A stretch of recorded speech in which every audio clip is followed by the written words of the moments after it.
Tvet conference. Makofi tafadhali. Good.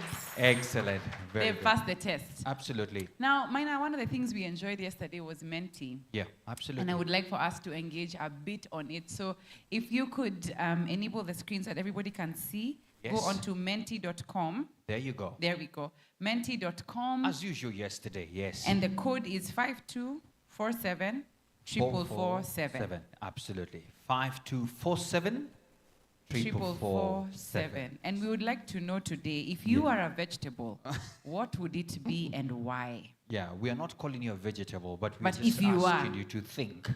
You know, back in places, there used to be, they're not here, there used to be teachers who would call you some things, malenge, Yes. those kind of things. But we're not calling you that. We're just saying, if you were, for example, what would it be and why? Let's just get to know. It's just a way of breaking ice. Some people are already starting to say, meaning nyanya. No, just put it there. I don't know. I'd have been an onion. I just make people cry. But I have a question. Is a tomato A fruit or a vegetable? Yeah. We'll see. Let's see the responses. Let's see what they will say. Let's see what the responses are. So it's let us always know. been a discussion, you're right. Yeah. Yeah, so it would be important to know. Yeah, let's see. Get I would be a cabbage. Don't just say cabbage. There's a reason. If you were, what would it be and why? Why? Unajiita cabbage. I would be a cabbage because... Because of what? Just say something extra. Yeah, we want to understand and see. If you were a vegetable, and please, we don't know your name, so don't feel free to just put it there. So go don't on worry. to So feel free. menti.com Yes. and use the code 5247 4447. Yes. So that you can access the question. If you are a vegetable, what would it be and why? Yes. What would it be and why? I would be a carrot to grow old and be productive forever, to keep all eyes awake. That's a nice one, eh? We are on a vision. I'll be I'll be pumpkin leaves. They are so sweet. No. You didn't finish. To men. So sweet to men. Who you? Who is I would be skuma wiki because it's one of the most used. Okay. Okay. This is a servant leader. I would be a cabbage since women don't like it. Okay, sawa, I know. What about the managu one? Managu, because its natural nutritional values. This is a Kenyeji person. Yes. Yeah. I could be a Delia's meal. Okay, this one has already thought of the vegetable cooked. It's okay. This one has said I'd be cucumber. Cucumber? Because I am not only a vegetable, Yes. but medicine. This one is It's a serious one. yeah, I think he has a medicinal background. Okay. I would be sukuma wiki every day. Someone has written here, I would have been a poth. A poth. Just scroll down a bit. Yeah, a poth. A poth is what? Mrenda. I knew someone is trying us here. Yeah. Both for female and male. Yeah, sweetest. Yeah. Yeah. I would be spinach because I'm soft and nutritious. I would be pili. Okay. Hey, huyo ni nani? Oh, ni mtu amesema, I will not be shared. Yeah. I would be cauliflower because it's expensive. Yeah. Let's go back to the pilipili. Pilipili, I think, is also, people, we also checking on personalities. Who you labda the strictest? Anyway. Mkali. Yeah. I would be broccoli because of how sweet it would be with mayonnaise on me. Broccoli. That's who you. Mayonnaise. I know. Hey, nione kando. I don't think unafaa kuikula hivyo. That's not very healthy. Yeah. There's I also would another one be who wants eggplant to be, since I don't eat eggs. Eggplant, eh? Yeah. There's another one I was saying that it would be a spinach so that it could slide to work easily. I don't know whether you have tasted Murenda. There's another smoother one. But anyway, thank you so much, Buana Spinach. The one who would like to be a spinach. Just moving on, tomato is a vegetable. Someone has already decided that they have debate concluded. is done. You're right. They're not even discussing it anymore. No, that's okay. Do we have any other responses down? I just wanted to see whether that's the end. Yeah, there's one more. I'd be greens so as to nourish everyone's health. If someone has put a paragraph, I'll be a Scotch bonnet pepper. You just missed that. Fruity in smell, but with a punch of heat. This one, I can tell you, they're the people who used to get, those days where composition was out of 40? Yes. These are the ones who used to get 37. 37 and above. 37 and above. Thank Scotch you so bonnet much. pepper nile pilipili hoho ndogo. That one, if you ask me, I have where is my linguistic teacher? You were my English teacher those days, but anyway, I think he's out, but I'll let you know later. Zucchini, because it's very versatile. Yeah. I would be cooking oil because it's used to fry food. No, cooking oil is not a vegetable, You know, but I appreciate your intentions. You'd still be used. Don't be discouraged. I think it's because he teaches in a Tvet, they have already practically extracted They've already from the made their vegetables. cooking oil. So it's a vegetable oil. Anyway, I think that's good enough. I'm curious to know about the broccoli. What did they say? It is medicinal, Medicinal, yes. and keeps me healthy. Someone has said I'd be managu because I'm bitter and sweet. Oh, Aye. okay. Aye. Hey, hata Aye. tumekataa. Kwetu tumekataa. Kuna mtu amekataa hapa. Yeah, okay. That's good. I think we have all the vegetables covered, right? What about yesterday? Things that should have you seen something Okay, funny? this is funny. Someone has said I'd be mrenda Uh-huh. because I like to slide through life's challenges. Okay. I like this. Let me see. These are potato finally. Okay. A potato so that I make people happy. Ever played the game Don't Drop the Hot yes, Potato? yes, Oh, yes. yeah. You're right. Okay. I like it. Yeah. There's something about losing weight here. Yeah. And there's, I don't know what vegetable this is. Someone said Asparagus. Someone has written here, Mm-hmm. I'd be a lemon. Why? That way we can make different things from me. Like lemonade or what? Uh, Oh, okay. Thank you so much. Turn to the person seated next to you and tell them you are a great vegetable. I mean, If they didn't tell you what vegetable they are, I hope you could look at them and say, where unaka cabbage? hey. Where unaka managu? Not to worry. Yeah. Wow. Okay. Thanks for those responses. We also want to get one more. If you could move to the next slide. Yesterday we had amazing panel discussions. Yes. Absolutely. So if you just check your phones one more time, please let us know what stood out for you from yesterday's session. Just type in something that really stood out for you from the panel sessions we had. Yes. Probably it's the visits that we had The yesterday. speakers we had, the panels were so engaging yesterday, Maina. I know. Do you know yesterday Uh-huh. I was able to weld a T-joint? Maina, For we my watched- first time. We watched that video. Oh, you you- didn't you weld. you watched You it? didn't weld. No, but just You were hold just on. saying, guy, inachomeka. The No, whole Moja. video. We saw. All of us here are witnesses. There was no welding done. But I didn't say that. I did it. And it was practical. It was virtual. Virtual reality. And guess what stood out for me? It takes about a year to train a welder all the way up. But with that took 3 virtual months. one, 3 months, Yeah. and you are super qualified. Yeah. And it's virtual. And you can compete with all these other guys. I mean, that's amazing technology. I thought that was also very I mean, innovative. yesterday I was narrating to my family how I am now a welder, qualified. Guy, I could guy, do anything. Guy. Yeah, without crash course. If anybody applies for welding and their name is Minor Chege at your institution, run away. All T-joints This on can't me. be trusted. I know. So what stood out for me yesterday's session, change is the new normal. Change That was is a the new good normal. statement Absolutely. yesterday. Look at the other one. Dual training is practically possible. Another one. The Tvet, the achievements of Tvet and dual Tvet. Absolutely. Yeah. We also talked about the achievements of Tvet and dual Tvet. And then, of course, the exhibition stands is so amazing how you bring about. I think it's someone who went through there and saw those kind of things. Yeah. There was something about lunch as well. Someone has said lunch lunch stood down was for enough. someone. Lunch was enough. That's good enough. Yeah. We are people, we eat. Yeah. We take care of the mind and the body. Yeah, I have a feeling I know where that came from. Uh-huh. Ile kona. Ile kona, Hapa ndio kuna inataka watu. lunch was enough. Yeah, there are people who, yeah. There's also some very impressive ones. I think you could take the very, sasa umetutaja, unatuaibisha hapa. What are you saying? Anyway. We're going to jump that one, Let's Maina. jump that Someone one. has said that our trainees can be involved in development projects in the institutions Yeah. by including the clause in the contracts. That was Absolutely. super. I think that was Absolutely. very good because it means there's inclusivity, You're right. not just one-sided conversations. Yeah. Which I found very impressive yesterday. Someone was also impressed by the importance of embracing change and technology diversity as so as to sharpen the skills and avoid skills mismatch, which is exactly what we're talking about, that we don't want to have these mismatches anymore happening. Yeah. Something else that we see? There was someone who said there is Yes.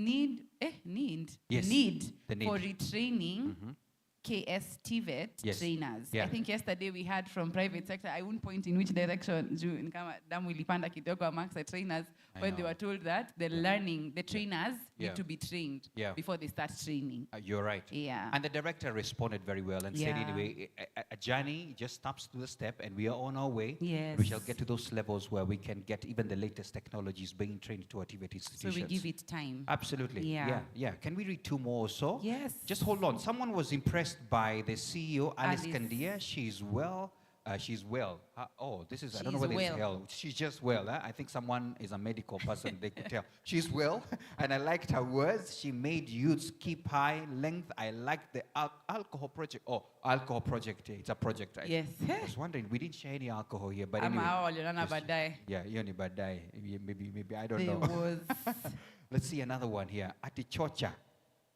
yeah, Maina ati anaenda live, yet it was re-recorded. Who said? You didn't see Maina running? No, who can say that? I was even driven across to ensure that I'm here back on time, and you say I was recording. Who is that? Anyway, let's move on. Why are people laughing? Mina's bold speed from here to the exhibition stand. This is sabotage, Mina. Oh, but they're sending, your enemies are sending messages. I think at this point, I need to make it clear that even this morning, ladies and gentlemen, I've already recorded on, even if you check my app, 10 kilometers every morning. Oh my goodness. So don't joke with me. I have some blood that comes from Eldoret. You understand?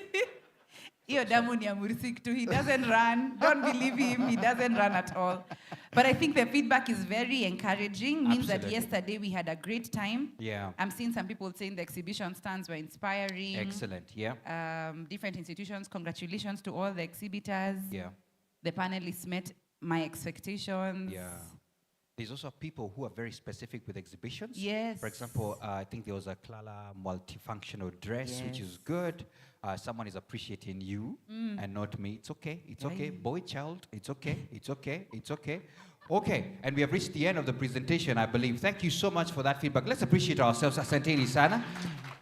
But yesterday as well, we had a recap. In case you just walked in today, we want to show you just a brief video that will just help you understand what you may have missed, and so that at least you can be abreast with what is happening today. And then we'll tell you about what to expect today and jump in straight to that. So tech team, we could have the video on.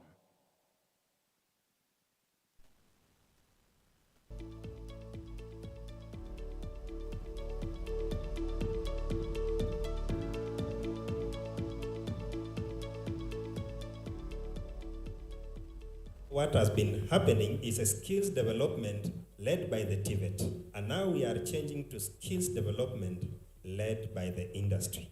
So there is much need of more sensitization and onboarding the industry so that they can take lead in development or skills development.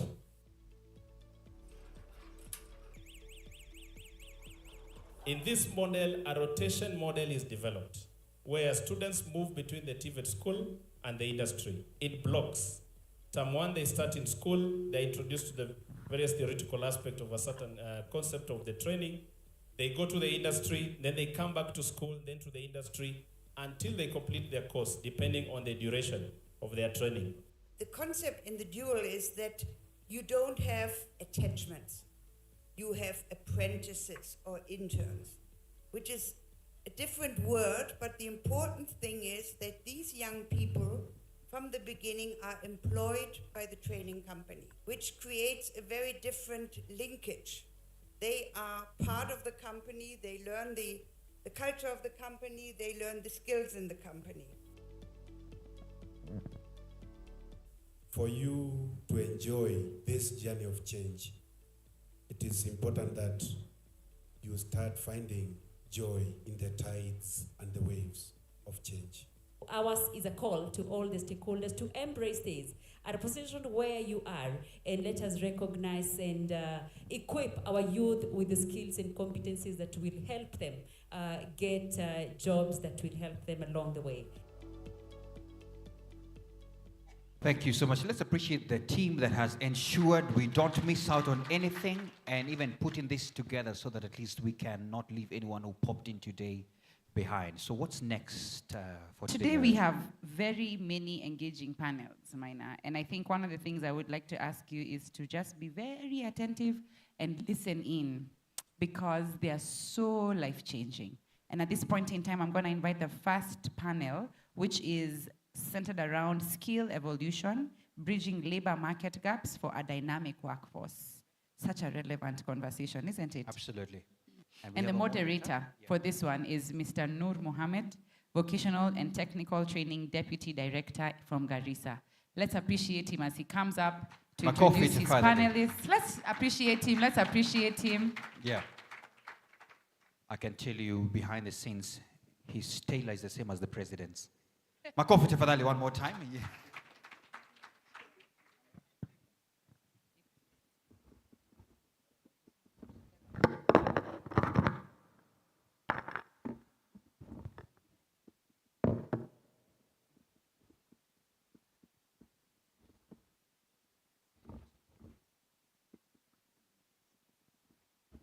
All right. 2, 1, 2. There we go. Thank you, Maina. So we have. Don't worry, we're just testing that things are working. Please go on. So on this panel, we have Dr. Glory Mutungi, who is the Chief Principal, Nairobi Technical Training Institute. I'm going to ask you to appreciate her as she comes up on stage. Makofi tafadhali. Yes. We have Dr. Ehud Gashugu, also who is the director at Algeria Digital Project and Youth Employment, KEPSA. Let's appreciate him as he comes up. We also have Mr. Harrison Ikunda, Kenya Motor Repairs Association. Let's appreciate him as he comes up. We have Nyamai Wambua, Head of Programs and Linkages at Kenya National Federation of Juakali Associations. Let's appreciate. Okay, and finally we have Miss Margaret Wamboinjeri, a trainee at Automotive Mechatronics. You're right. Automotive Mechatronics. This one appreciate more because she's our future. Karibu, karibu, karibu. Let's appreciate the panelists one more time. Over to you, sir.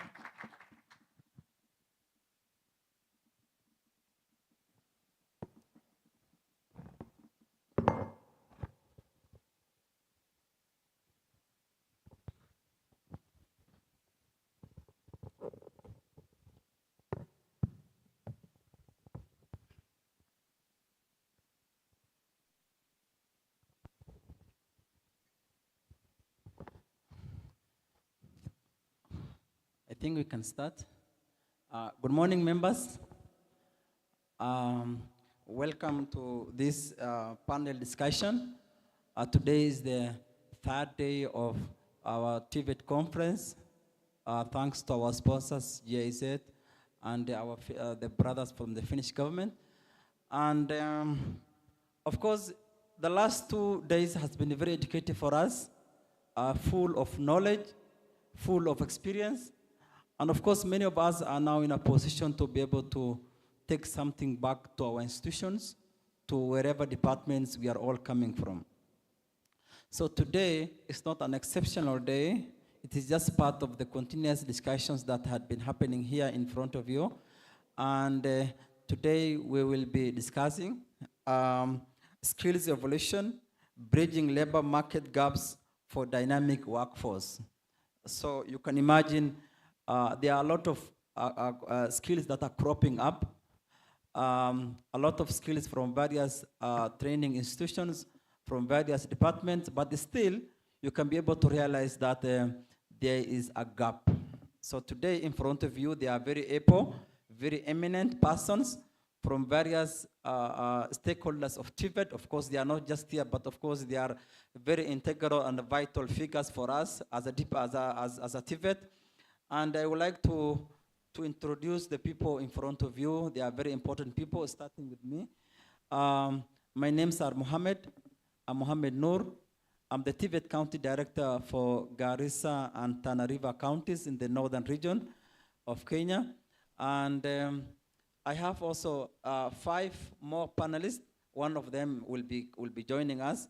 So I will be starting with my immediate doctor, who is also happened to be a member of the DTE from one of our institutions. Madam, welcome, and introduce yourself to the panel. Thank you.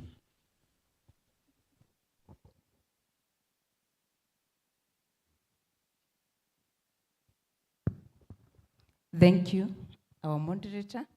I'm Glory Mutungi, as you have already been told, the principal Nairobi Technical Training Institute, and I've been a principal for a while, since 2006. For now, I think that's enough. Okay, thank you. It is. Thank you. My brother, Mr. Ehud, welcome, please, and introduce yourself. Good morning, everyone. So my name is Ehud Gachogo. I am the director for Jobs and Youth at Kenya Private Sector Alliance. I also double up as the project director for Agile Digital Project. We're very excited to be here. So Kenya Private Sector Alliance is the apex body of business membership organization in the country. So we work with the private sector, and our membership, we have around 1 million businesses that we work with to drive economic development for this country. And part of our mandate is also to ensure that we have skilled workforce that can be active in developing the country. And so we are very, very happy to be part of these important conversations. Thank you. Thank you very much. I think Mr. Ehud is a friend of mine who had been with us for quite some time. And we even met him in Garissa for like almost 6-7 years down the line in Garissa. So he had been with us. So he's a friend. Next, my brother.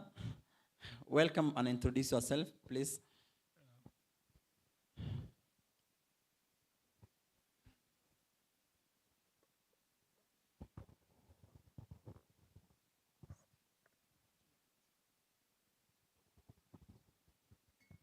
Good morning, everybody.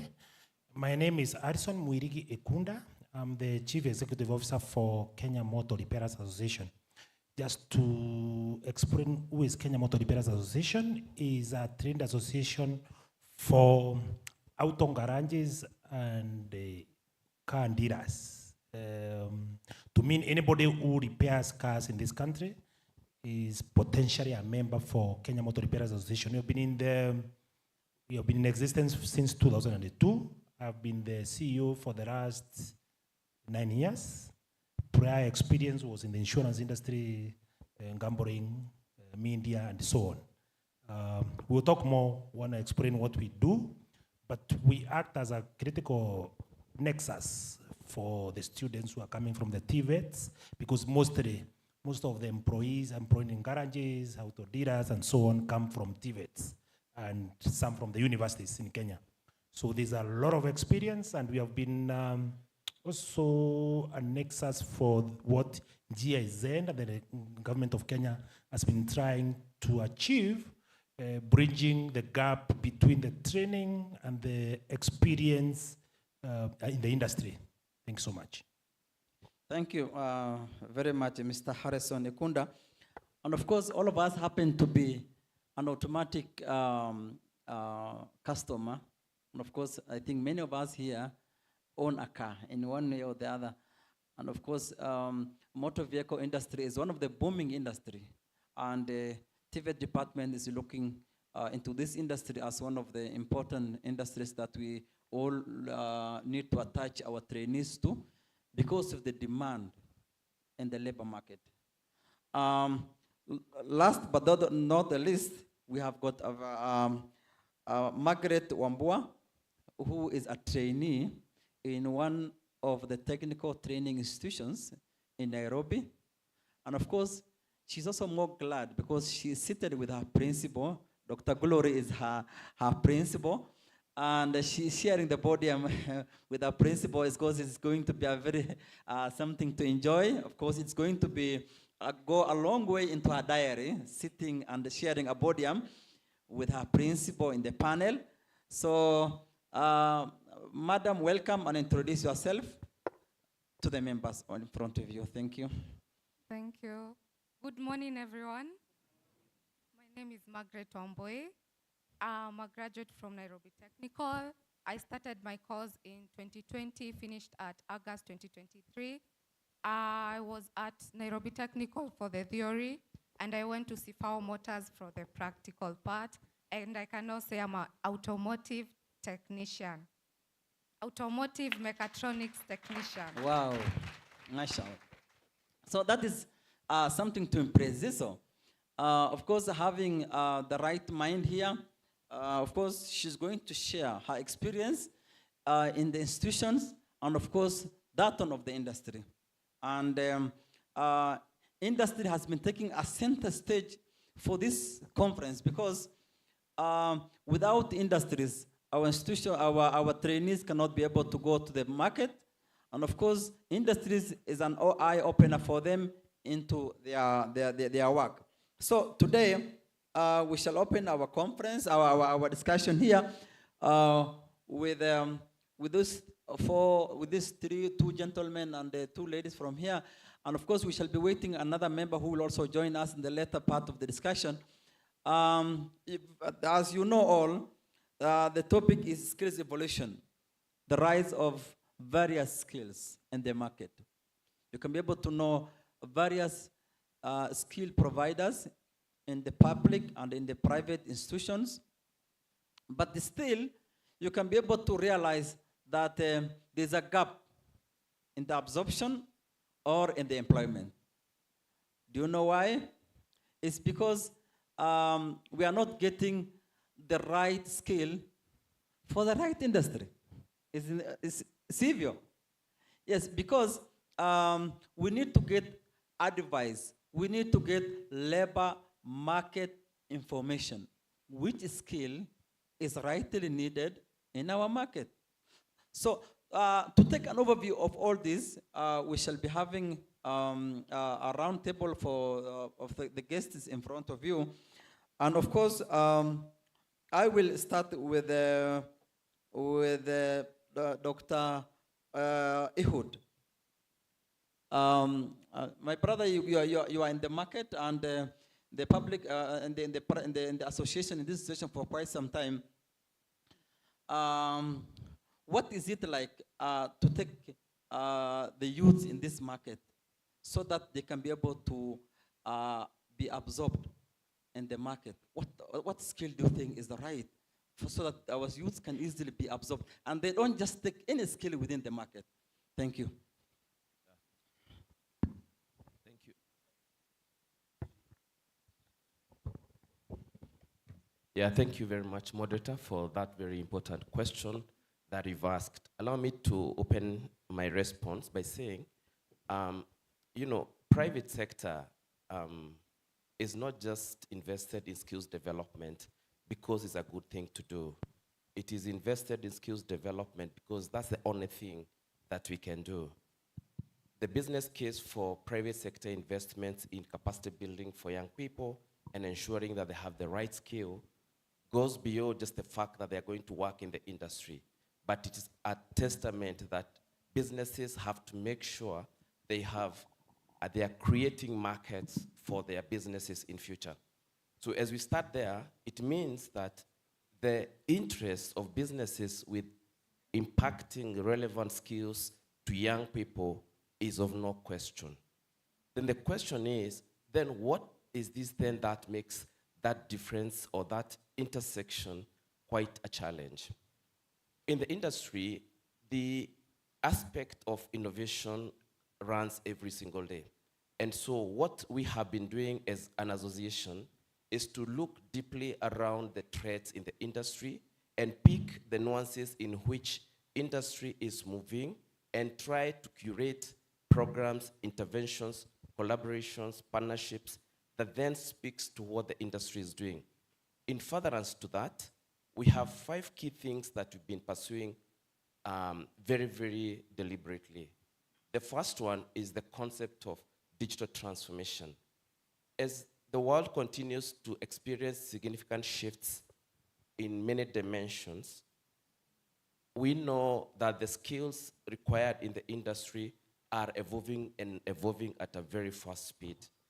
We have statistics, research is there, it has shown that in the next 10 years, 50% of all the jobs that are in existence today will be automated. What does that exactly mean? It means that even as we continue to do automation, new jobs are going to be created while other jobs are going to be lost. But this is the most important point. If you keep young people with relevant digital skills, 90% of the occupations that will be in existence in the next 10 years will require one way of a digital skill. So in essence, when you really then think about what the industry needs are, it means that digital transformation, digital skilling is a very important skills to think about. The second thing I also wanted to mention, when industry goes through this type of very difficult transformation, and trying to align itself to the needs and the challenges that are happening globally.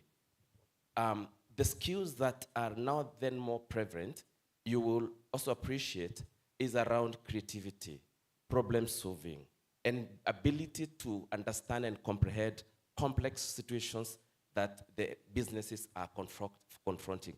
So if you look at the skills topology, the skills, technical skills are apparently very, very important. But you have to blend them with additional skills, which are either soft skills or the rest. The other element that is also extremely important is the entrepreneurship capability. I mean, businesses exist to do business. They exist to make profits. They exist to serve certain parts of humanity, and they have to grow. So then you'll come to realize, if we keep training people on technical skills without wrap-around important skills like soft skills, entrepreneurship, then they will definitely not be fit for purpose in the market. And just to crown all this, we are saying, as we try to prepare young people, we have also to understand the challenges that are happening. Right now, we're seeing very disrupted value chains and ecosystems in the private sector. How is the skills responding to those new intersections that are being built up in the industry? So the skills need for the industry are evolving and evolving at a very fast rate. And therefore, one of the things that we are saying, maybe just to look at the concept is really also about skills, about resilience. Because you'll go to the industry and get frustrated, but simply it's because that the industry is moving very fast and you're not able to catch up and adapt to the skills that are there. And then I introduce the aspect of, even when you're skilled, you find that you have to keep on reskilling, upskilling at a very constant, all the time is a long life learning. So I think the industry is at a point where the skilling has to be disrupted. You have to think about skilling, not just from the perspective of just impacting capacity to people, but about transformation and charting pathways for people to succeed in future. Thank you very much, Mr. Ehud. I think that is the right language, that is the right idea to employ within our labor market. Mr. Harrison Ukunda, Kenya Motor Repairs and Association is an important, very integral industry within our labor market and even within our labor sector. I want to know some of the innovative strategies that has your organization adopted to keep pace with dynamic labor market demands and reduce these skill gaps that are there within our market. What do you have to say on this? Thank you so much.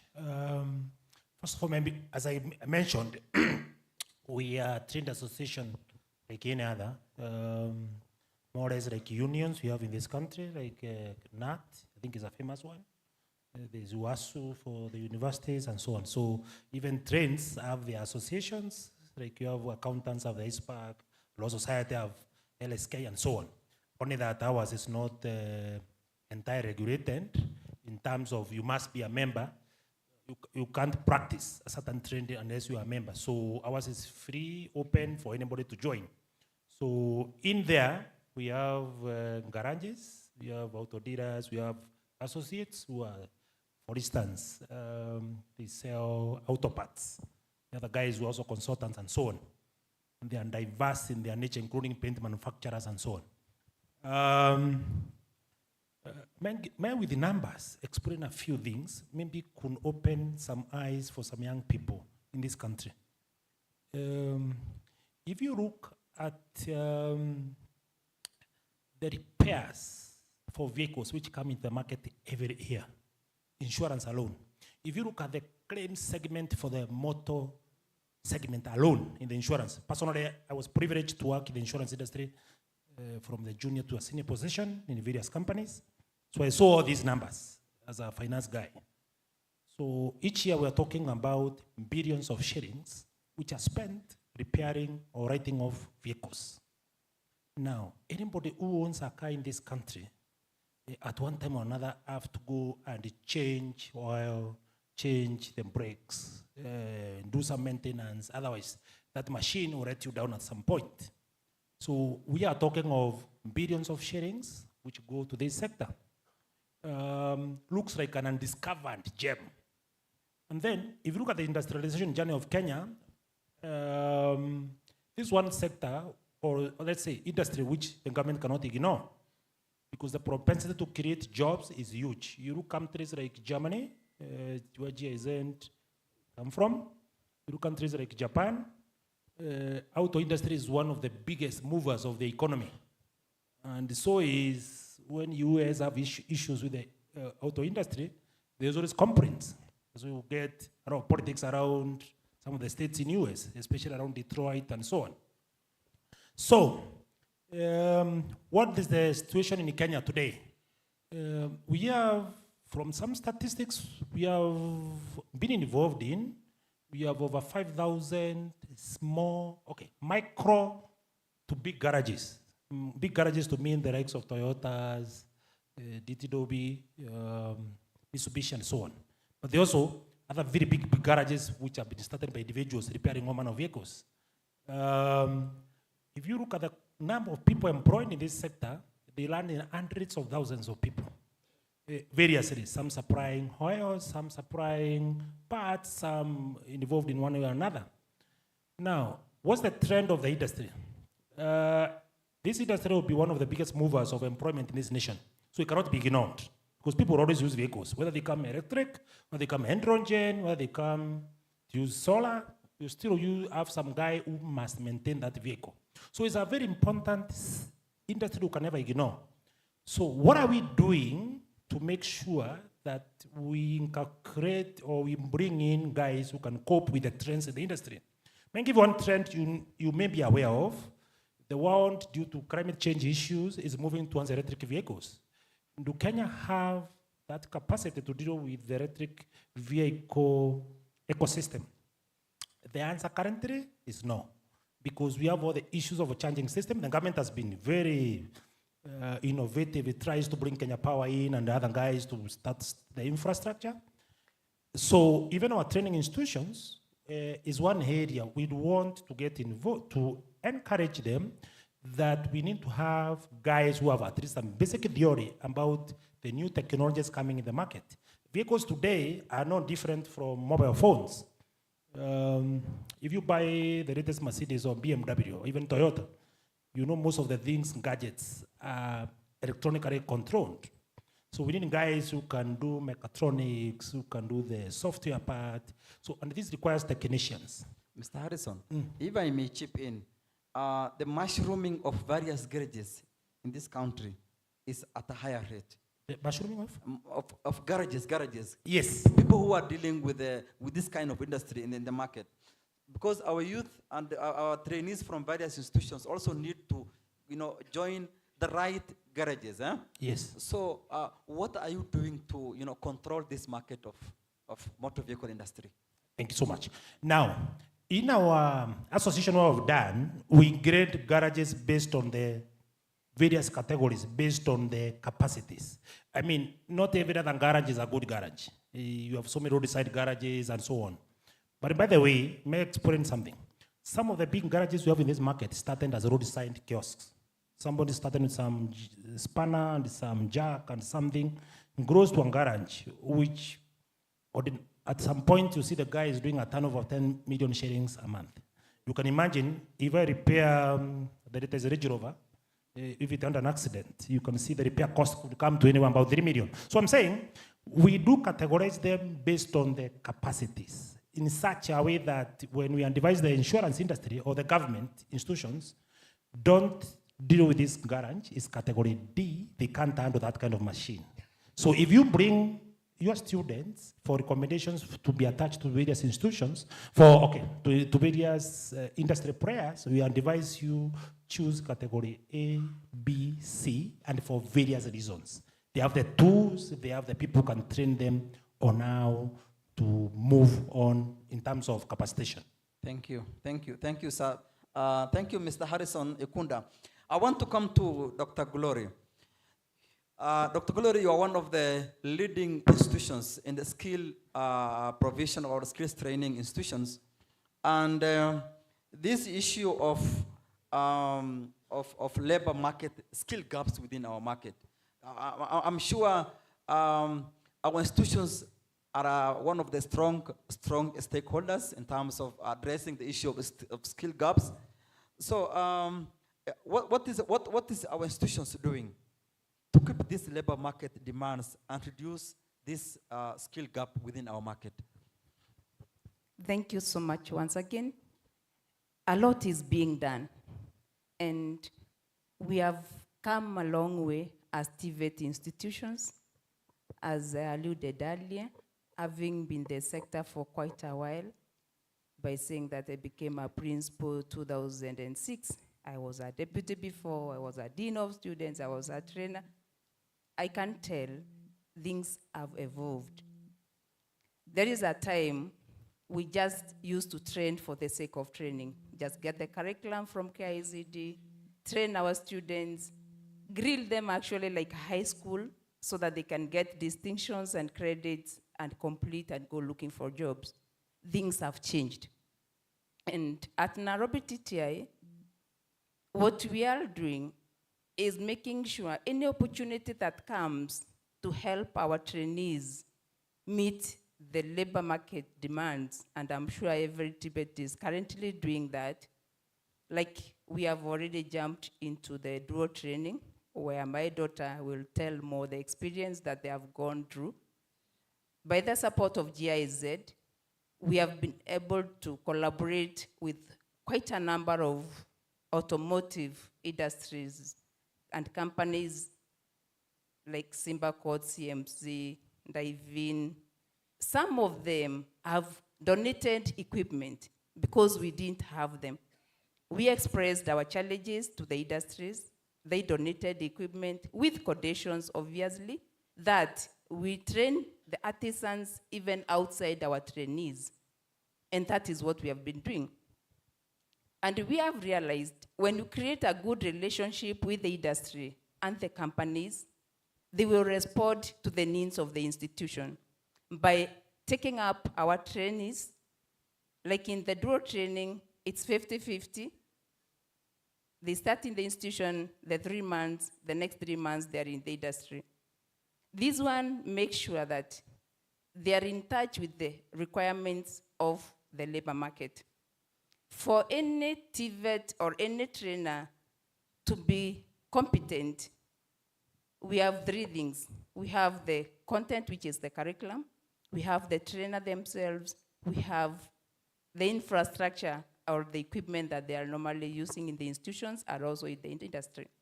So what we have done as NTTI is that to allow our trainers to undergo rigorous training. That's the first thing that took place even before we started the training in dual training. They were to have upskilling and reskilling, like everybody is saying, because you can't give what you don't have. The curriculum development, we are now as Tvet institutions involving the industry. Because all through we have been hearing about mismatch. Who was complaining? It is the labor market. It's the industries who are complaining. So what have we done is to bring on board the industries themselves. They are the ones to tell us what kind of a graduate do they require from our institution. What is it you want them to be trained on? So that when they come, because you are together with us in baking, you will not say they are half-baked or the salt is more than anything else in that baking. So the curriculum has been designed to meet the labor market demands. The trainers have been trained in and with the industry. Because initially, you realize once you leave college, you leave KTTC then, or the Kenya School of Government currently, or any university, you went straight to college and continued training with those who used to call the yellow notes. Now it can't work. You must be in touch with the industry. And at NTTI, what we have done is that our trainers are also going to the industry, especially over the holidays, so that they can get the skills that they can come back the following term to impart to the trainees. Okay, Yes. Madam, I want to take you back to dual training. The real concept is that the trainee is being trained on the right skill and also attached in the industry while still on training. So that is all about dual training. What has it to do with the student, a trainee being in the institution, and of course getting also the right experience at the industry? What will this change in the trend of the market? Yes. Thank you. I have seen the two groups. That is the normal or the regular training, and the group that is doing dual training. To start with, even the attitude, even the exposure, the confidence. I'm sure I have one of them here. You'll see the difference and compare them to the ones that we have in the institutions. The other day, we had the PS from Germany and wanted to see what our trainees are doing. We just took them to the workshop and let the students explain. The industry has given them the confidence, interacting with the real customer. They bring a real Mercedes and they're told to work on these Mercedes. I think that interaction gives them confidence because initially, most of our institutions, we didn't even have the latest machines that we need to train with. But once they interact with the industry, they're getting the latest technology that even the institution might not be having at that time. Good. Thank you very much. I think that has to do with the digital transformation. Yeah, of course. And one thing I also want to acknowledge is that once a trainee is being attached to the industry will be in a position to see the potentiality of a trainee. Is it so? Very true. Such that even after graduation, the degree and the potentiality of the skill given to that trainee will be able to give them even a job in that industry. Thank you very much. I want to come to Margaret. Margaret is a trainee at Nairobi Technical Training Institute, also undertaking a course on mechatronics. And you remember, this is a digital skill. It's not just a skill. This is a digital skill. And I'm very much happy that most of the institutions are giving market-oriented skills, market-driven skills, such that any skill undertaken by this trainee is not just a skill, but a skill that will make them relevant within our market. Are you getting members? Such that this skill will be able to give this trainee easily absorbed in the labor market.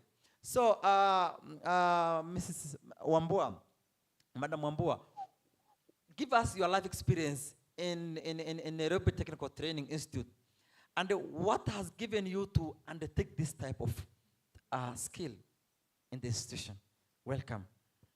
Thank you. Initially, I was to do automotive mechatronics. I was to do automotive engineering. Then GIZ helped us and said there was a dual certification, 50% from the company and 50% from the school. I did undertook the interviews because I was so interested, and I was at Sifao Motors, which was like a dream come true, because since I was young, I was that person who was so fascinated with toys, wondering how things are working as a unit, and me as myself, seeing myself at school doing automotive, was so happy. For the first 2 months, because we started during the COVID times, we had like 6 weeks experience at school. Then immediately we did our exam, like our first exam. 2021 January, that's when I joined my first attachment or mentorship at DT Dobby, which is now called Sifao Motors. That was a very nice experience. It is an experience that you are there for, like, it's a real-time experience, making cars, seeing everything that is evolving, seeing the technology from school, having the part of the theory and coming to practice it at the practical with the industries helped us to grow. And I can guarantee you everyone in our class is so perfect at practical. Everyone is so confident from the industry that we have been doing. Dealing with cars is the best thing, and you understand you're dealing with like a real-time thing. You're seeing the experience. Technology is evolving. You transfer what you learn from the industry to school. You're getting mentors from both school, from the industry, and from GIZ we did receive laptops that would help us. We had overalls, we had safety boots, we had all those protective equipments that we needed.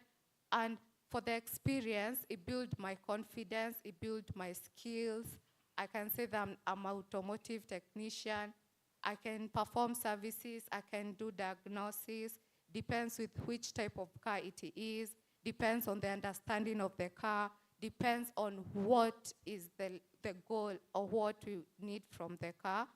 And that's the best experience, to be very sincere. Thank you very much. Thank you very much.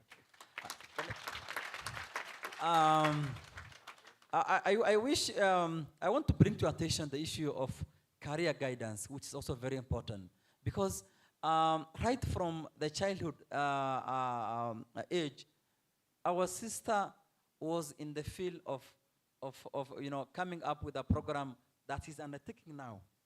Because if a person is being guided rightly, he or she will be able to transform very well in her life if she undertakes the right skill. Let me give you an example, is that before I joined the education sector, before I joined the university, I was to undertake a clinical training in one of the medical training colleges. But do you know what? I was told that teachers are of high demand in Northeastern. And so I had to switch immediately. Can you imagine that? Can you imagine that? I was to report Eldoret for clinical training. But because of others, what they are telling me, unaenda kufanya nini madaktari na mwalimu ndio kazi iko hapa mingi Garissa. So that way you can be able to identify the importance of having career guidance for our youths.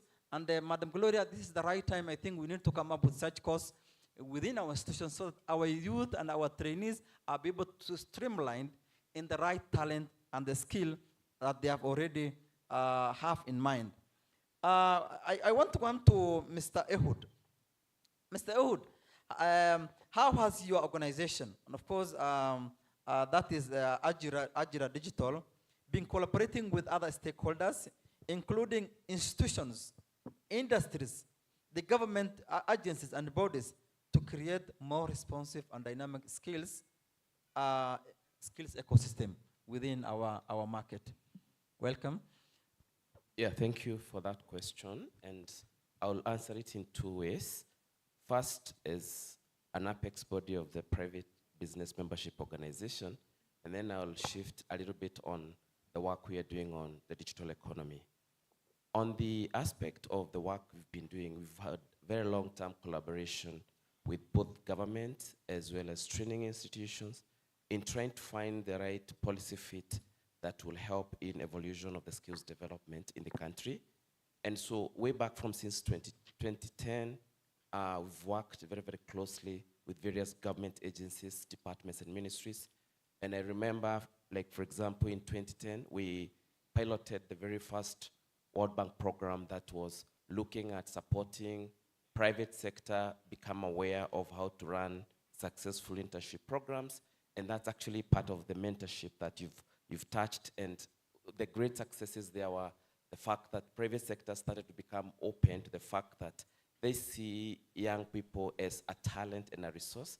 And with just little incentives like making sure that the young people are work ready, they are prepared well, they have the right attitude, they have the right skill sets to work in a team, they have the right capacity to understand business, had very tremendous impacts into that. The second thing that we've also been doing is a clear realization that for us to be very intentional about building capacity for young people, we cannot just look at the top tier companies. In essence, they constitute less than 10% of the businesses, but we have a whole 90% of SMEs and MSMEs, and the potential of that very important resource has not been fully tapped. So what we've been doing is to really invest in building capacities of SMEs, because we have a philosophy that if SMEs are able to really be stable in terms of their business operations, they are making profits, they are people-centered, they know the importance of decent, safe workplaces. SMEs are small micro enterprise, yeah. SMEs is small micro enterprises. MSMEs are micro, small, and medium enterprises, and that's the bulk of the businesses that you find in our current Kenya economy. And they, of course, they employ a majority of people. But then the question of them being able to understand how they should be decent, how they should grow, so that they can also be able to evolve in terms of the skills need. So we've really invested very heavily in supporting that ecosystem to be able to provide some value to the skills development ecosystem. The third point I also want to raise around our skills intercollaboration is around climate change. Clearly, and it has been mentioned here by Harrison, the aspect of climate change and circularity is such a big topic. We are all aware of the evolution around environmental, social, and governance, and the requirements from a policy standpoint for all businesses to be environmentally responsive, to be socially responsive, and to have the right governance system and mechanisms that helps them to be more accountable to the society and to the citizens who have given them the charter to exist. And so looking at that, we've also been working very closely to ensure private sector does not only is a recipient of the skills, but they also provide these finances that are required for organizations like Gloria has said on Tvet, so that then we cannot just have this a way of saying that we have half-baked people and you trainers you're not giving us. So we've been having a lot of policy discussions, awareness creation, capacity building, and education itself to ensure that the private sector is really providing the right support to the environment. But allow me to quickly speak about the digital economy programs that we've been running, because it's really transformational in the way we've seen things. We understand that businesses are now operating on a very complex environment, and the way businesses operate is looking at it from a global perspective. So we've been preparing young people to be able to operate at a global scene. And so Ajira Digital Project, which is a Ministry of ICT and Digital Economy program, prepares the young people to participate in a global digital economy. So we provide skills, we provide capacity, and we've been working closely with Tvet institutions as well as universities to try and inculcate the culture of global mindset, but also digital work. So we have what we call Ajira Digital Clubs in very many universities in the country, as well as in technical vocational training centers. So that way, the capacity around digital transformation is not just about training people on basic skills, but we're saying we are now in artificial intelligence economy. How are we as training institutions preparing young people who are going to come to the business and find complex technologies that are being used there to operate various machines and to operate various processes? What about cybersecurity? What about software development? And so we have to really make sure that the kind of skill set that we are also pointing out these young people to are also relevant to the changes that we continue to see. And some of these things we've been working in partnership with big tech companies, Microsoft and the rest, to ensure that they are being imparted to both businesses as well as to young people. So in terms of the collaboration, our collaboration framework is so very broad, because we believe that the more we collaborate and look at different strengths of each partner, the more we are able to tackle this problem, because the end goal of all what we are doing is to say, are we able to put young people into decent and dignified, fulfilling work as a result of the processes in which we are all undertaking. So the end goal of all the processes is decent work for people, decent work for young people, inclusive work, and making sure that we're impacting every Kenyan, irrespective of the location they are in. Not only Nairobi, but we're looking at West Pokot, we're looking at all the other geographies like Northeastern, and making sure that they're all included. And digital is the way of including everyone without leaving anyone. Thank you very much. I think that is more elaborative. And of course, our youth are not only prepared, are not given the mindset preparation to be also regionally absorbed in our markets, but also in the global market. Remember, our youths must be ready to be absorbed not only in the regional market, but of course even in the global global market. We should be ready to take up jobs in Europe, in America, in Asia, and of course, in the international market. Mr. Harrison, what has been this kind of collaborative with other stakeholders on addressing and coming up with responsive and dynamic skills ecosystem? What has your organization been doing this so that we can be able to have such responsive within our markets?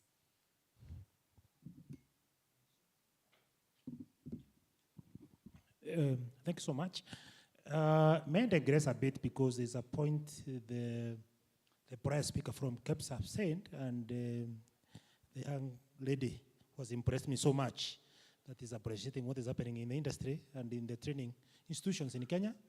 And Madam Gloria, there's a lot of points I'm picking because have been this industry, especially that the auto repair industry for quite some bit of time now.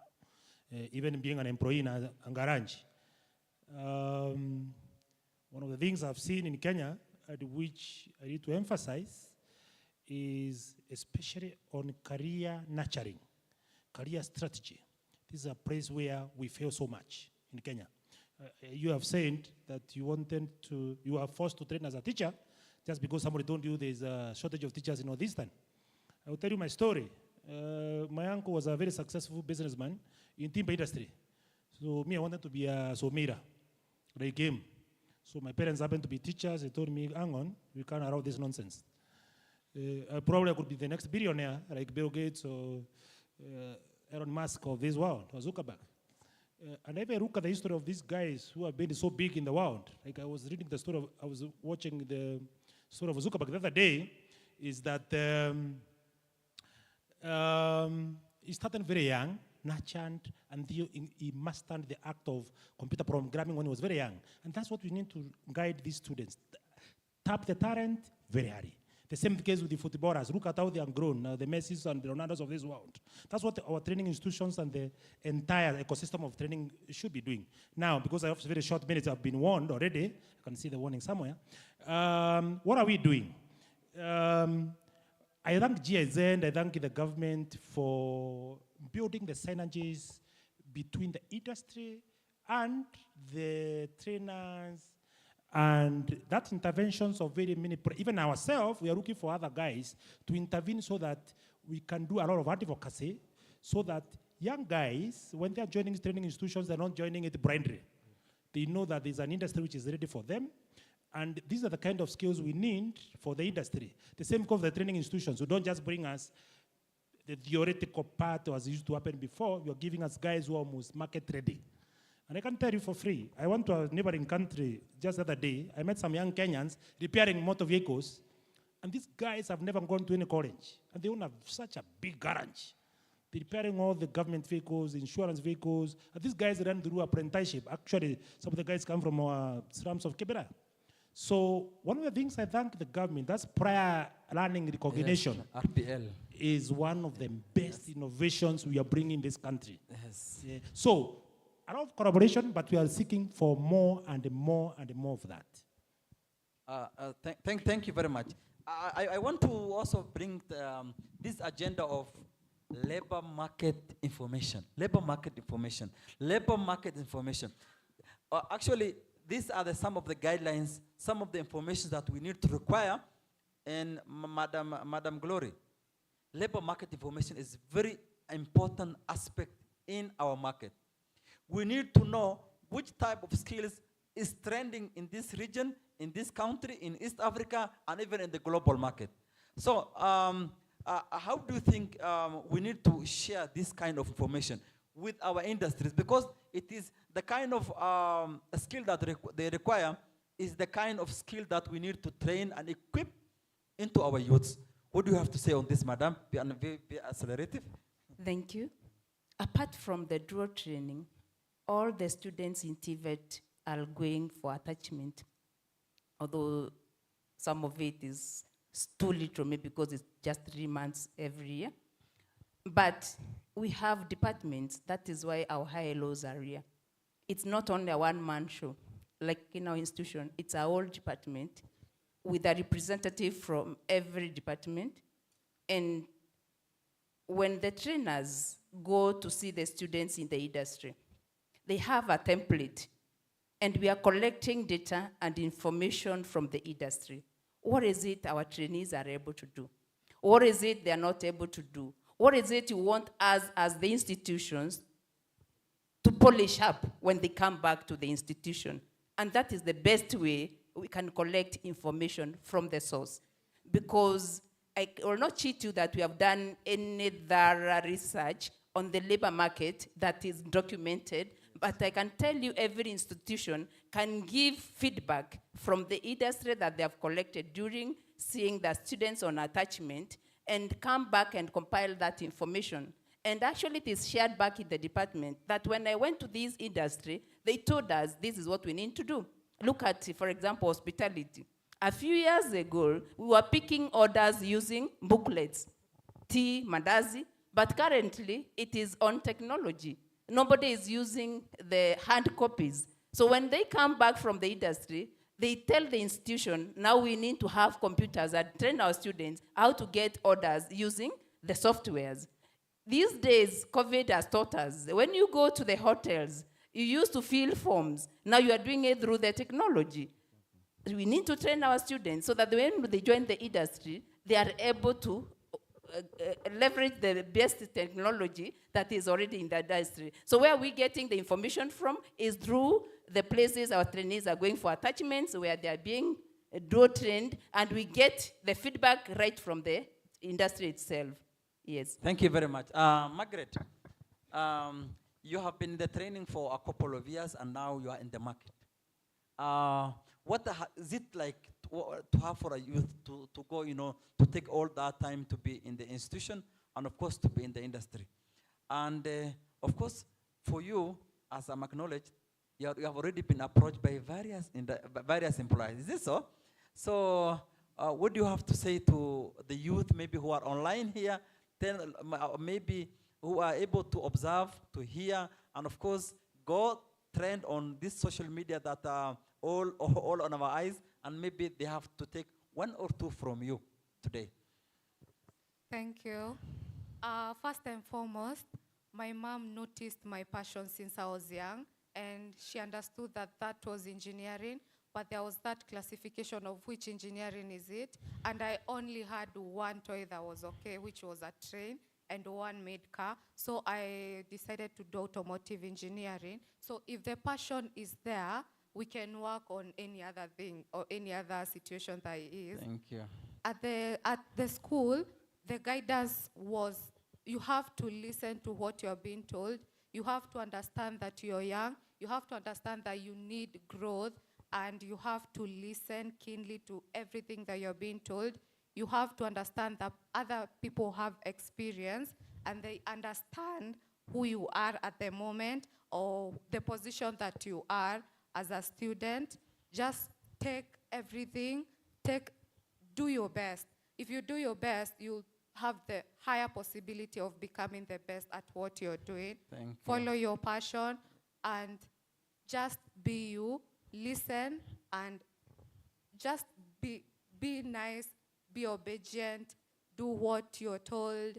At the industry, make use of just doing that and making more experience. Work on what you think you are not sure of. Through that, you'll network. I gained network, I gained confidence, I gained skills, and I also gained friendship from anyone. It doesn't matter if they are your classmates or a mentor, just listen and obey. And another thing is understand yourself, understand who you are, understand your strength, understand your weaknesses, work on your weaknesses, improve on yourself as a person. And for me, this is the best experience. I'm loving it. And if this is what my passion has brought me to, this is the best thing for me. Yeah, sure. Thank you. Let's clap for the lady. Thank you very much. We are being joined by dignitaries on the higher table, led by directors, Dr. Meshach and Engage, and the other principals. Our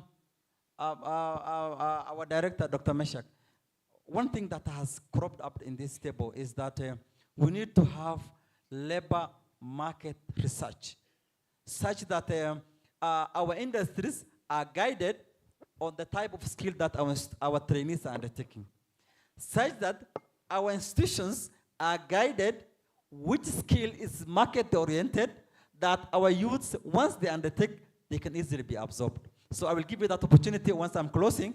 I want to give this platform now to our dear facilitators who are here, such that they can be able to pose at least some few questions, and I can see Maina is up with his mic. I don't know what he has to say and maybe want to intervene.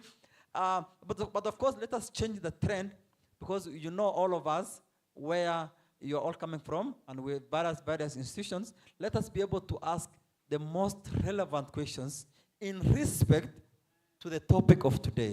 Is that clear?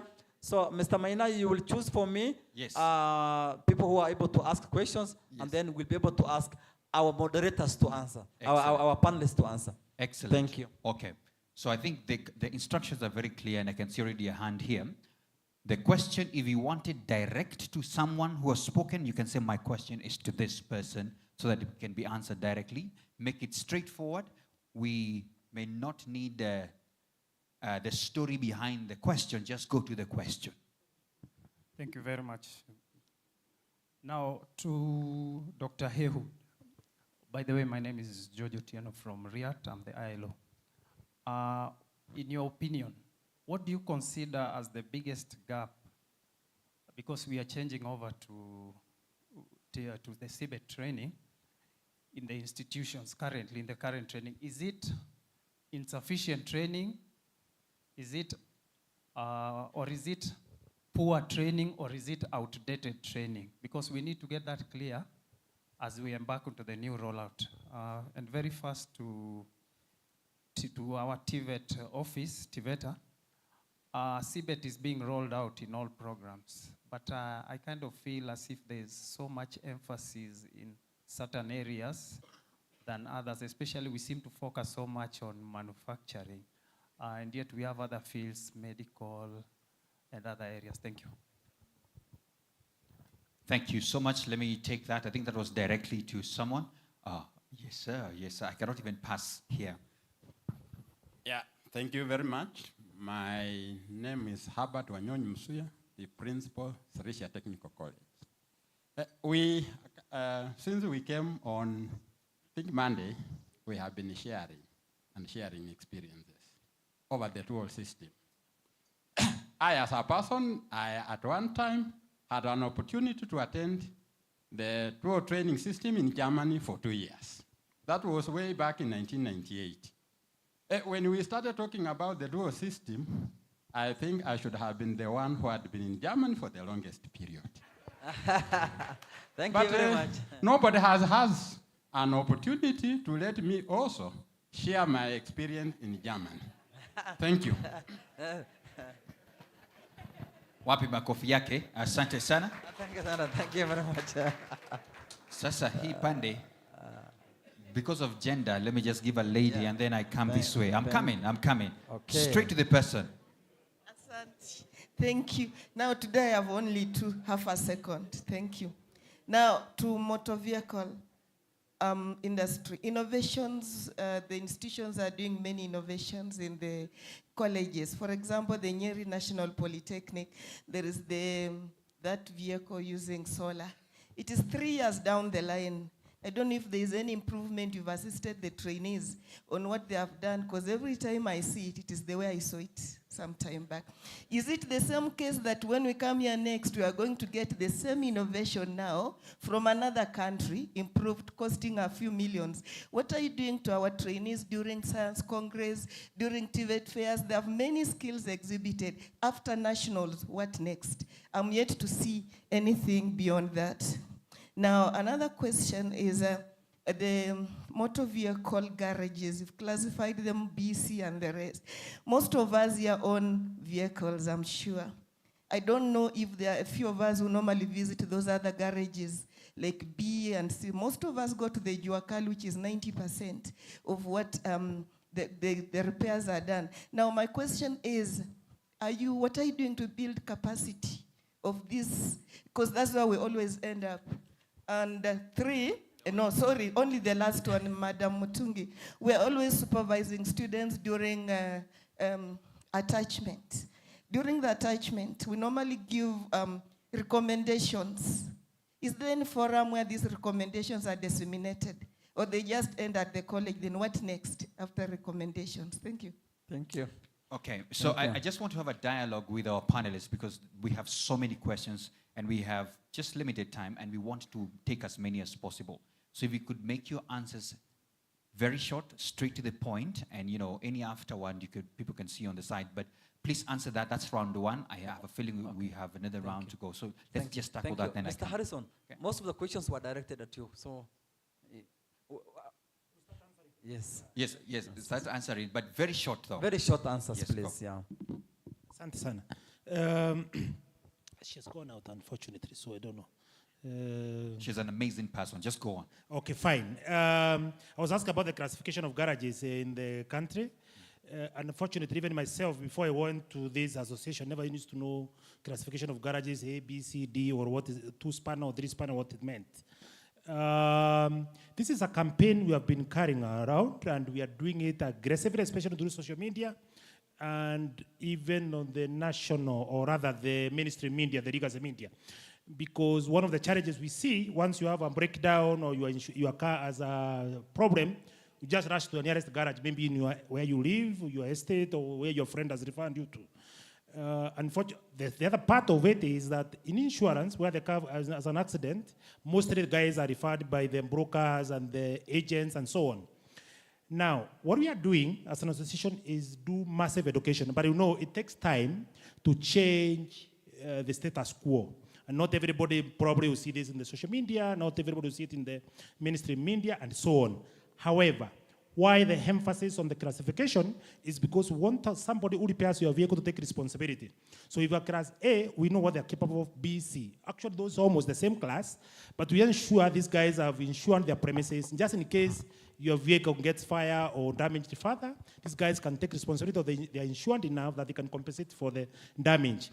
Now, on the vehicle innovation in Nyeri County, controversial one. I know the county government the previous county government was trying to promote that vehicle as an innovation coming from Kenya. Good enough. As the industry would want to promote that guy to get the next level, but there's the much you can do without involving the other stakeholders like the government, the NGOs, and so on. Actually, we have reached out to not only that person, we have reached the guys who have also innovated about the tuk-tuks and so on, in a way that we bring them to a national forum and they say, hang on, this is a concept, this guy can probably get a KIPI certification and then move it to the rest innovation. But remember, innovating alone is not enough. You need to see the scalability of the business. Yes. So there's so much we are doing about that. Thank you. I'll get, thank you. You'll get in that in future. Thank you. Dr. Wilfred, any question at this? Any question posed at you? Yeah, there was a question on the biggest gap, insufficient training, poor all-outdated training. Okay, please. Let me quickly respond by saying that this is a long-standing question when we start talking about the skills mismatch.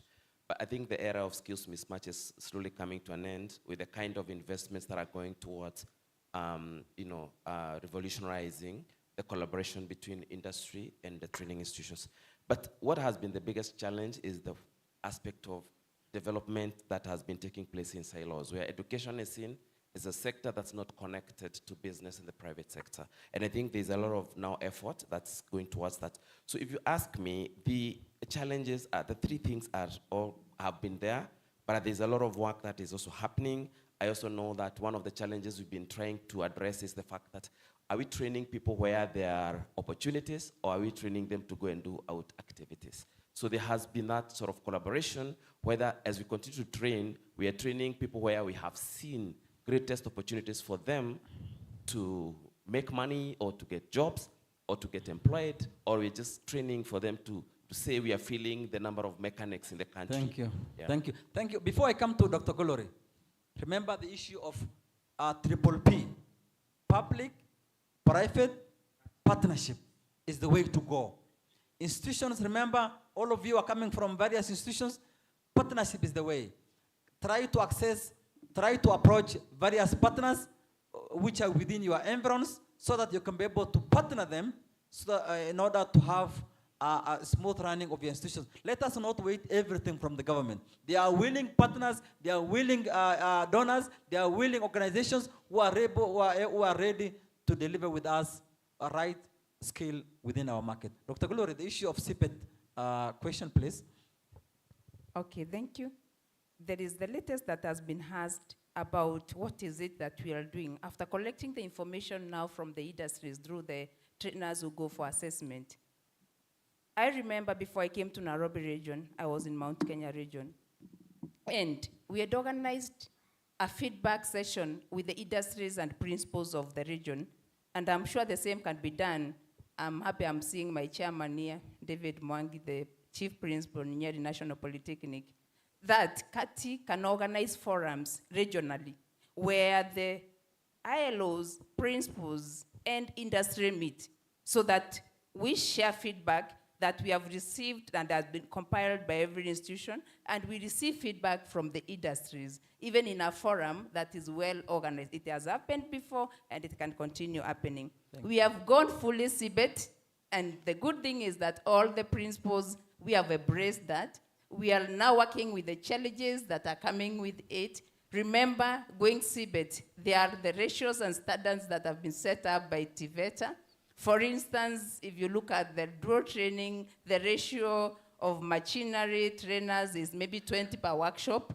But you realize in our institutions, we have more students than maybe the workshop. But the good thing is that we have become also very innovative. Yeah. We have divided them into groups so that nobody will accuse us of not giving them enough practical experience. And that is what I'm encouraging my colleagues, that we are going to be very innovative with the little that we have, involve the industry. The other day we had a meeting with the principals, and we got very nice experiences from each one of us about what they are doing in their small and big institutions to embrace the industry to come in. Some of the institutions are starting programs where they have no workshops and using the industry to train for them. A lot is happening, and we can tell the world that Kenya has gone fully CBET. Thank you, thank you. You know, they say that nothing is impossible in technical education.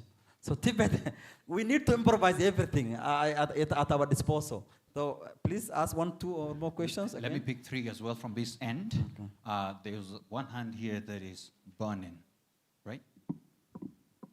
Thank you. Thank you so much. My name is Samuel Obiero, and my question is specifically directed to Glory Mutungi. You're coming, where you're coming from, please, as an ILO or a principal? No, I'm not a principal, I'm an instructor. Good. So, Glory, you've said you've been in this game for close to 15 or more years, and the idea was, initially you were training for the sake of training. Did you find time to maybe track the previous trainees and see how they are performing so that we do away with this this kind of statement that we produce half-baked trainees? Thank you. That's a very direct one. Please allow me, I'm just going to pick one from each side. So, sir. Thank you. My name is Rotich, Principal Isamis Technical. I wish to direct my concern to our trustee, Madam Glory, in Kati. Now, we have just mentioned about the issue of career guidance. In our institutions, we are establishing offices of the career guidance. But often I ask myself, what is this office doing? It's like we are establishing, I would just equate it to a pastor or an evangelist in the church, evangelizing to the people who are already converted. The idea of career guidance should be to guide those who are yet to get into particular areas of training. As a country, how much are we doing to take this career guidance to the lower levels to nurture? I just heard from the lady, the former trainee, Nairobi Technical. She got a guidance from her mother at her childhood. Now, even as we take our students through the CBC, and I know eventually they will get to our levels, how much are we doing in careers towards that direction so that we chart the way forward for the children? Thank you. Thank you. Excellent question. I don't know whether this center has anyone with a question Maybe here. one more? Yes, one more. Yes, Yes. we're going to get one more. Yes. So we are together. But this one has been doing this.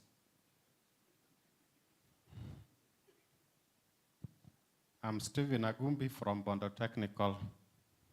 My question, I've had this question since yesterday, and I want to ask director. Yeah, on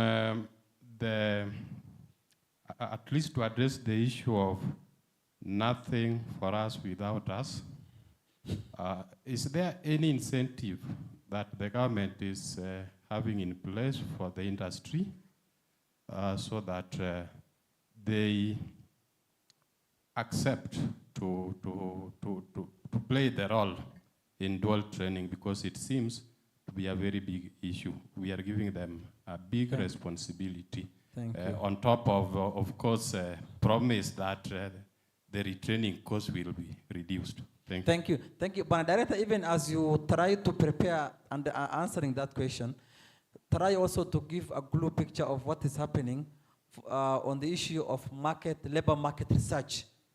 That is becoming an important item for both the industry and of course for our Tvet institutions. Madam Glory, that question, most of the questions were posed at you. Try to answer, please, in a short way. Okay, thank you. The first question, it's about tracer studies. Fortunately, there was one done by TUM, that's Technical University of Mombasa. Nairobi TTI was involved, and another 59 because we were 60 institutions, where tracer studies was done to follow up. Majority of our graduates are doing what we trained them, the competencies that they have been trained on. A few of them are doing things that are not related to what they were trained in, and that is the right attitude that we have imparted on them. So it is being done, and we have been encouraged. Actually, through DIZ, we have also undertaken tracer studies at NTTI to follow up for the last 5 years graduates. Where are they and what are they doing out there? And the feedback is very positive. So this is what I'm encouraging every institution to do, a tracer study of their graduates so that we find out, are they doing what they were trained to do? The latest one is quite interesting from my colleague principal from Lysamis. And he is wondering what we are doing about career guidance.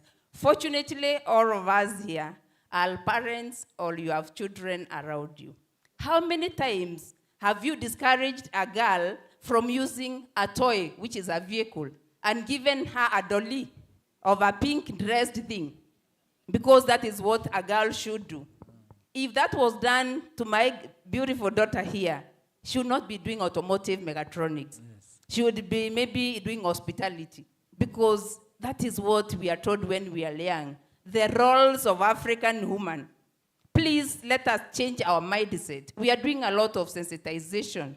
A lot of career guidance is required. A few months ago, we had a career guidance. We invited all the students, Form 4s and 3s from Nairobi region, to come and visit the departments and see what is happening before they graduate from their 4th form, and at least start imagining what an industry looks like through an institution. So what we are saying is that career guidance starts from very early. Let us encourage our girl child to use that toy, which is a vehicle, and not give them the dolly of a pink-dressed girl, because you'll be diverting their attention from what their future career would be. Young boys who are cooking, what are we telling them at home? Let them encourage. These are the best chefs. Any hotel I've gone to, the best chef is a man. If that man was discouraged by the mother or the father, they would not achieve their career. And the question I would also address, and I'm happy the director is here, is that we need proper training of career guidance personnel in our institutions. Career guidance, it is more than just telling them which course to take. And even mentors. Guidance and counseling is more dangerous because we are looking at a nice lady who preaches in the church and we make them in charge of guidance and counseling. It could be a big mistake because guidance and counseling is not preaching. It is a real skill. We need to have fully trained personnel for that area. Thank you very much. And even, please let us also observe the issue of mentorship. It goes along with the career guidance too. Bana Director, this is your space to answer the two questions raised by the members. Welcome, sir.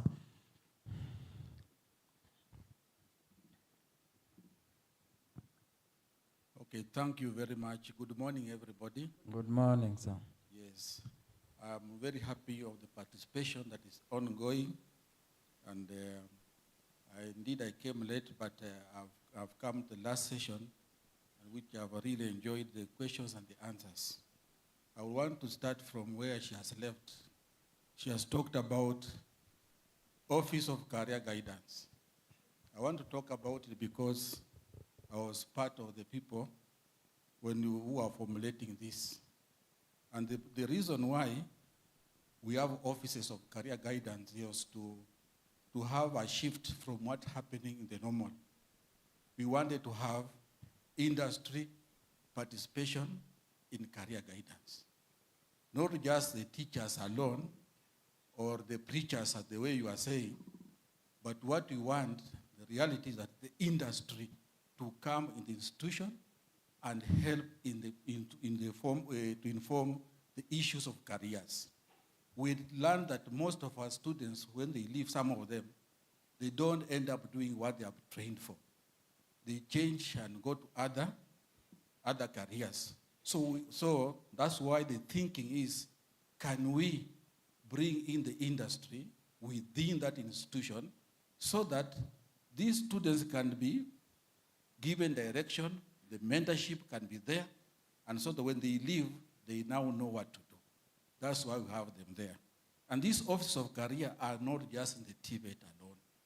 They are also in the secondary schools, and we are also to put them further to primary. But we know in secondary, that's where the decisions are being made by the students, the choices on where they want to do. Even the subject choices are happening in secondary schools. But once they have now come, we want now to mentor them through the Tvets. We want to do it also in the universities to mentor them so that they can know what are the opportunities that are arising, are in that career they have chosen.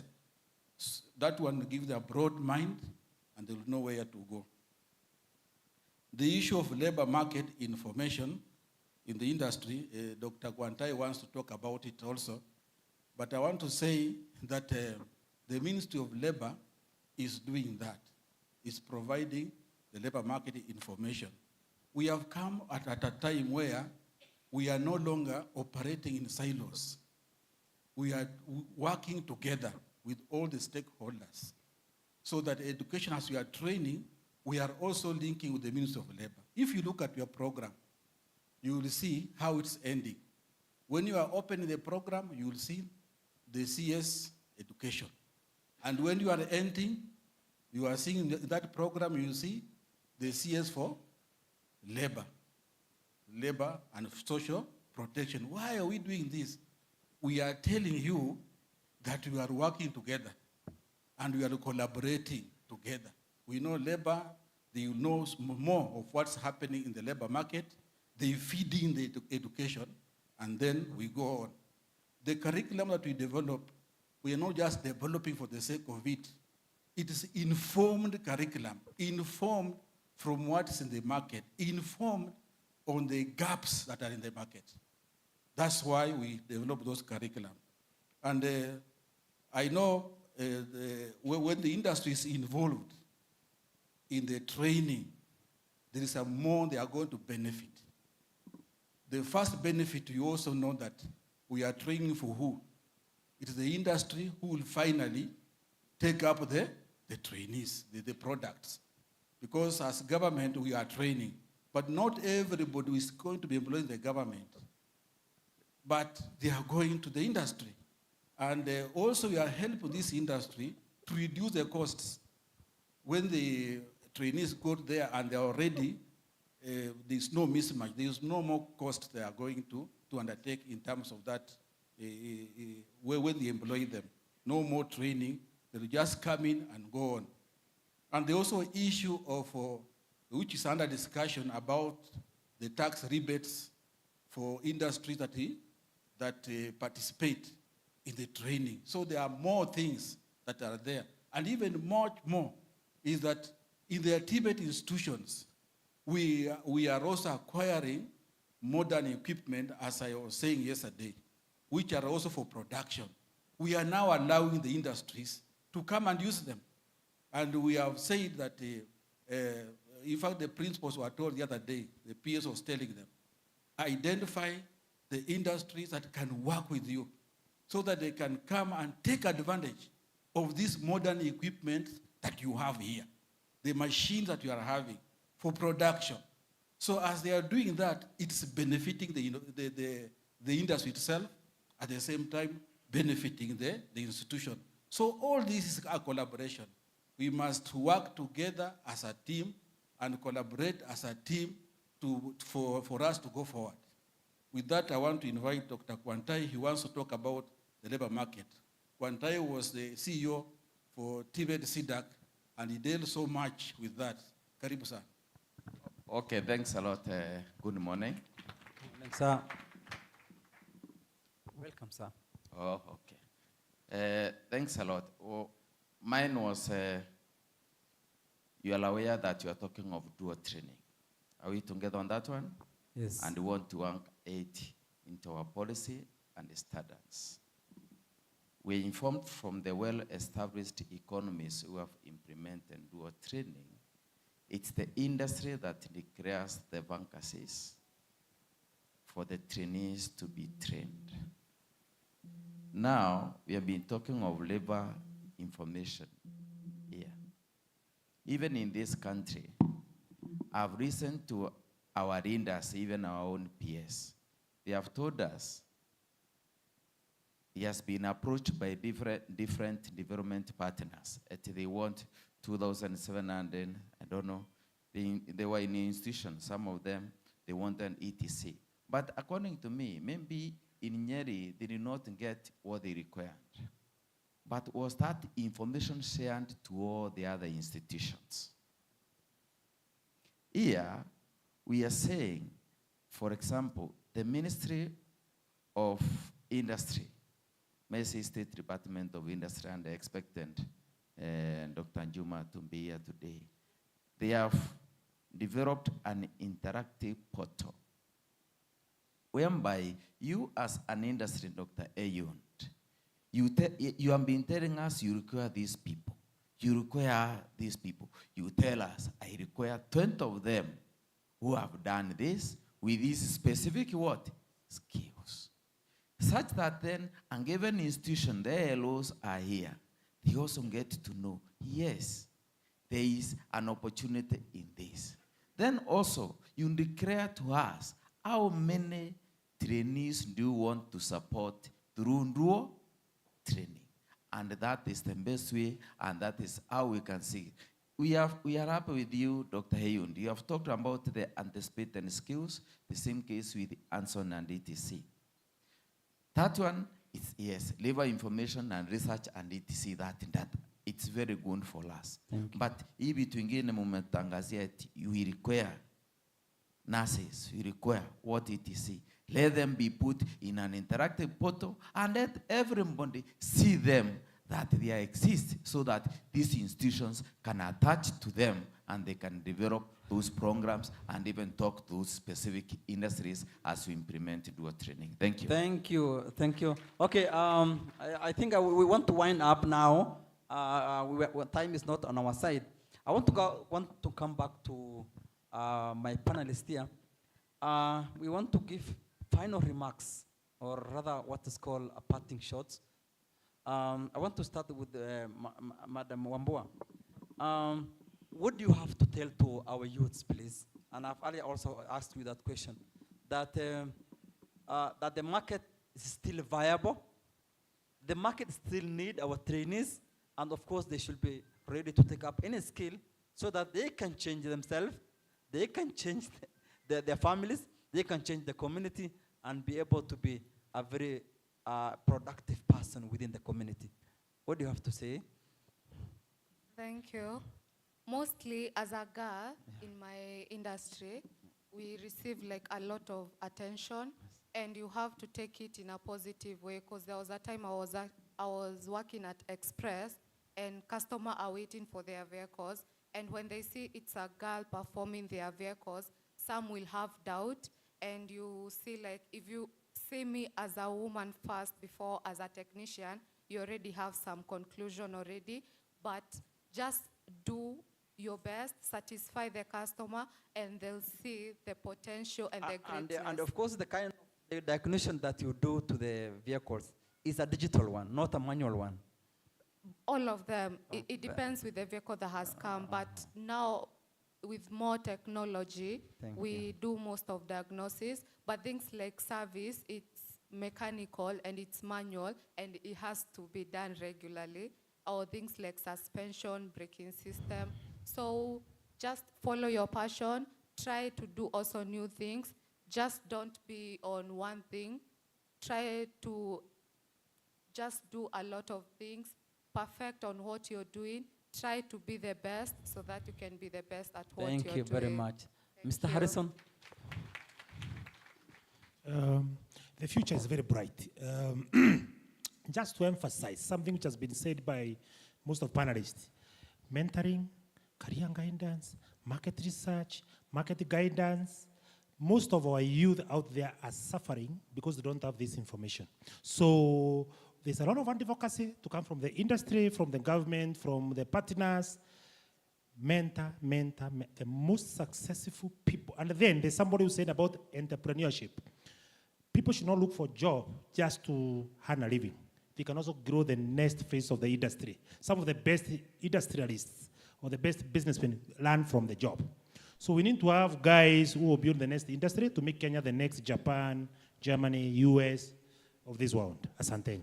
Thank you very much. I said that our youth must be ready to take up skills, not only in the country, but even in the global market. Yeah, Mr. Ehud? I think for me, it's just a clear realization that the problem we are dealing with is that there are no sufficient jobs for everyone. So even as we train young people, I think the most important skill is to train them. No job is limited. Exactly. So we need also to make sure that we're also training them to be employers, and therefore having our own skill set is very important, and in particular the entrepreneurship skills. But the other aspect that I really want to talk about here is the fact is that we really need significant mindset shifts if we have to make this work. And this mindset shift is not the fact that because we are trainers, but also because we are citizens and holders of responsibility of guiding young people into the ways in which they need to go. Youth-centric approaches to training has to be adopted. In most cases, we make these decisions, and allow me for 1 minute just to say something.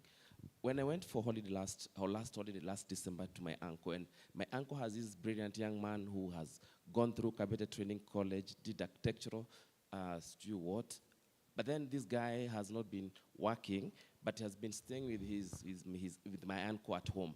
But the guy, because of applying digital skills, because at the age and time, these young people are so much exposed to digital, he started doing some work for companies in Australia. So he has been designing houses for them in Australia, but he never leaves the house.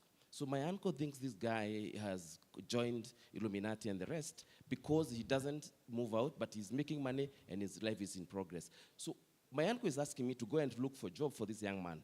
The point is, he doesn't even understand that there's something called digital technology, the global mindset, that people are now using digital technologies, digital platforms to make their life end. So I think for us, the call for me to action is that we must change our mindset, we must see the world in its 3 dimensions, and we must listen to young people, what they want, where they're living, and we must get there so that we can help them to make the right decisions in life. Thank you very much.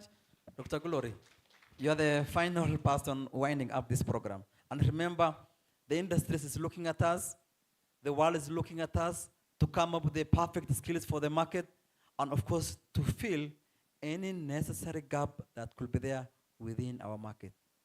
Please say your remark. My final remark is it's not about just training, it's output. Who is this person we are training? What quality are we channeling out in the industry? I'm appealing to all industries in this country to see training as part of production. It's not a waste of time, it's not taking up their production time. You are training your future employees. Please, let's partner the industry and the institutions. When we come to you, please listen to us. We are training for you, and we'll give you the right quality of graduates. Thank you. Thank you very much. Remember, the right trainee, the right skill, the right industry, and of course, the right production. That is all we had for you today. Mr. MC, you know, you just come close. I want to tell the participant that I have those who want to share some information regarding skills for future. I have these units for you. If you want to share, I can share with you. Public-private partnership for public Tibet institutions, I have it. The future is blended, I have it. Skills need anticipation and matching. Sectoral approaches and sectoral skills bodies. Prior learning, I also have it. And then digital transformation of skills. Skills for greening economics and climate actions.